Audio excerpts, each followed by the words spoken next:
Welcome, today I'll show you how to change icon shape into a Motorola Moto G42. First of all, open your Play Store and in search find X icon changer application. This one. In downloading and installing, so wait a second for install.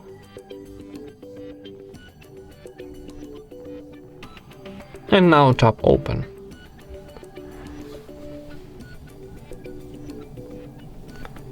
Now from the list, you choose your application.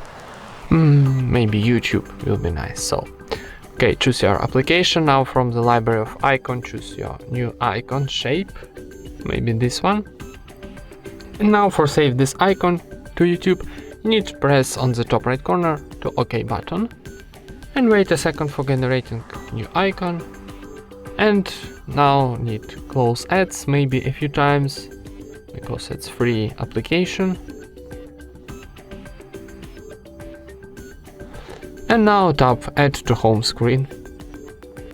We got success message, so go to our home screen and find this icon of YouTube, this one. And that's it. Thank you for watching, leave thumbs ups and subscribe to our channel.